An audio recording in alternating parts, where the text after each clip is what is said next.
So I've been in the chess capital of the US for 2 months now, and it seems like about time that I play a classical tournament.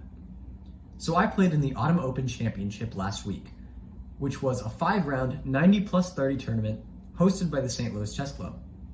This was my first round where I played against a 10-ish-year-old boy rated 1200, and let's jump into it. And I start off with the move f4, the bird's opening, which, if you've seen any of my recaps before, should not be a surprise. I play the bird's opening pretty much every game as white, and my opponent responds with d5, the Dutch variation. I play knight f3. This is the normal move in the bird's opening, developing the knight and protecting this dark squared diagonal right here. My opponent plays bishop to g4, and what this move does is it prepares to pin the knight on f3 to the queen on d1. I play e3 because otherwise the pawns get doubled and it gets annoying. He plays knight to d7, which is a good move, although a tiny bit passive, but very strong move. I play b3, preparing to develop my dark squared bishop, and he plays e6. I play bishop to b2, knight g to f6, and bishop to e2. He develops his bishop, and then we both castle. Here, I think, was my first inaccuracy of the game. I played h3, and what you always have to think about when moving a pawn is what squares does it stop defending. So once I move this pawn to h3, this square on g3 is a little bit weak. So if anything could get to this square, it wouldn't be able to be kicked away by any pawns. He plays bishop back. The computer really likes g4, but this is a little bit too brazen for a classical game over the board. I play knight to e5, and what this move does is it essentially forces a trade of the bishops.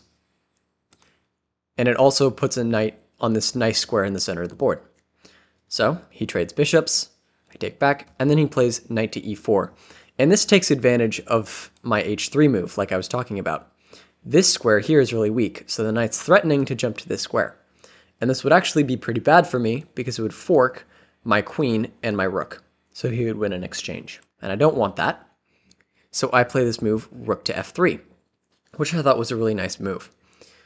What this does is it blocks the knight from coming to this square, and it prepares for potential rook lifts after I play this move d3 and the knight leaves. So I thought this was nice. He plays bishop takes e5, taking my knight on the nice square, and I play f takes. He plays queen g5, and he's putting a lot of pressure on this pawn here.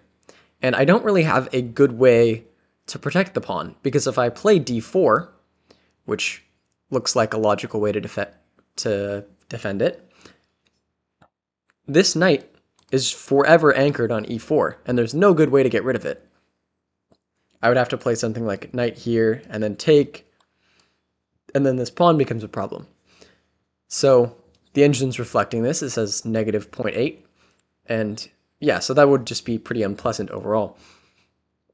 So I just played d3, kicking this knight away and not worrying about this pawn just yet.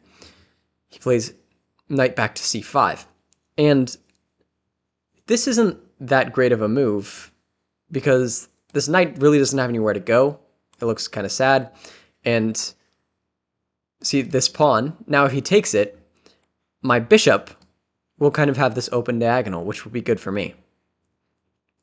So in some ways, I guess I'm okay with him taking this pawn. It's not really as bad as it looks, even though I can't defend it.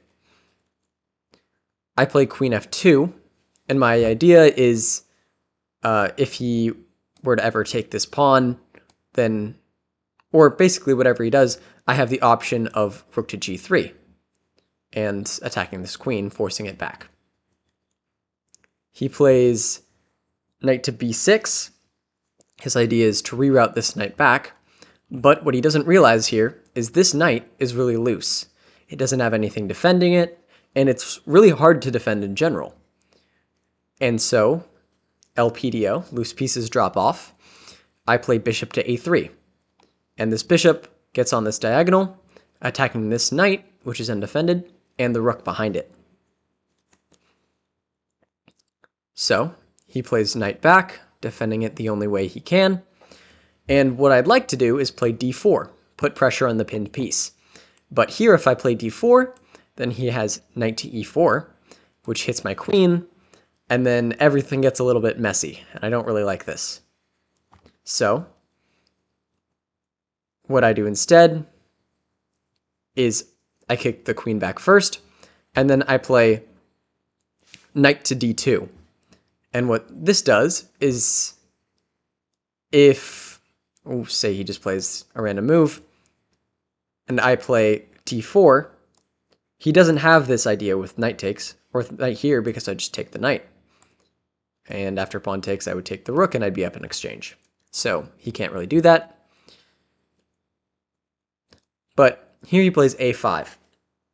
And this move, it was designed to prevent me from playing b4, which isn't a move I ever really wanted to play. So it's basically just a nonsense move. I play this move d4, which was my idea, putting pressure on the pinned piece, and now I'm going to win this knight. He plays b5,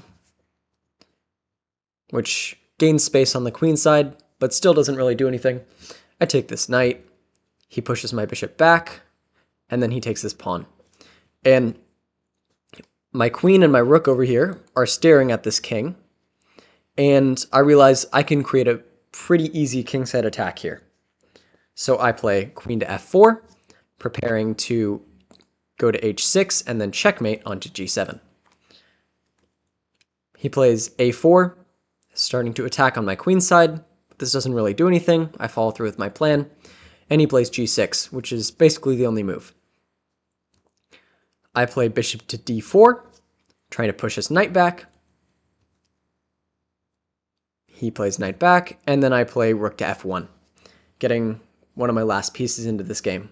This knight still really isn't in this attack, but it will be pretty soon. He plays c5, attacking my bishop, and I play this nice move, knight to f3, which the computer gives a brilliant move, which is nice. The idea of this is my opponent can't take the bishop because I would play knight to g5. And then the queen has to sacrifice, and here this is just clearly winning. I have a queen for a knight, and my opponent doesn't have much to write home about.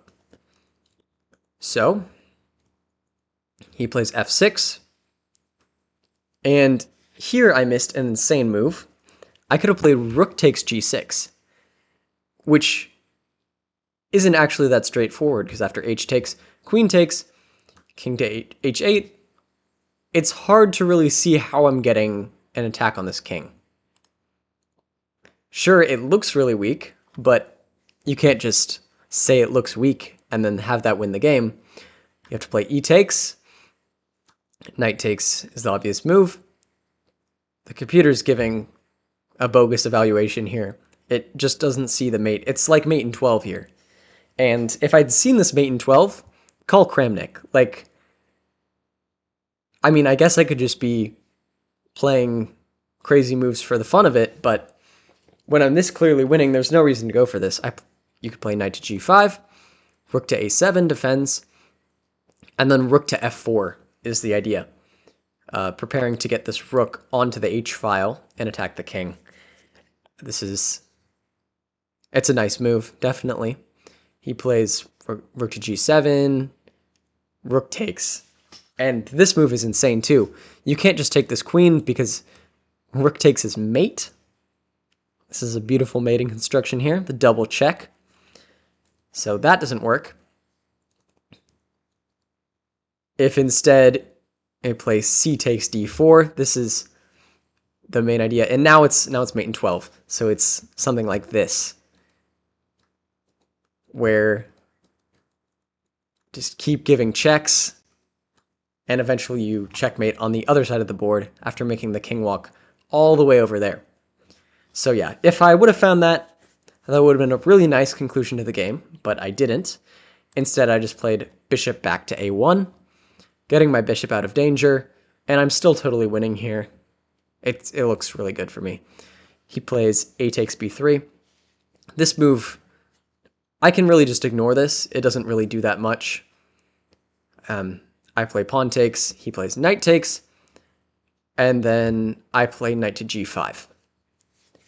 My idea here, as indicated, is rook takes f6, and then the queen checkmates on h7.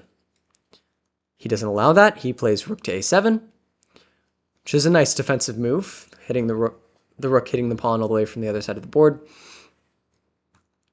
I play knight takes e6, forking this rook and queen, and here he plays basically the losing move of the game, but his position is so bad here. All his pieces are just terrible. His king is super weak. So he thinks, okay, I'm just going to try to create as much chaos as possible and hope that he blunders something. And he plays knight to g4. And what this move misses is I just have checkmate in 2. And I win this game. So it was a pretty easy game, but pretty instructive, I think. There was a decent amount captured in this game, and it was a really nice start to the tournament for me, I think. So I'll be back with the next round in a couple days where I played his dad. All right. Peace. So that was the first round. I beat a little boy. And in the next round, I got paired against his dad. So let's see how he responds. I'll see you in the next one. Peace.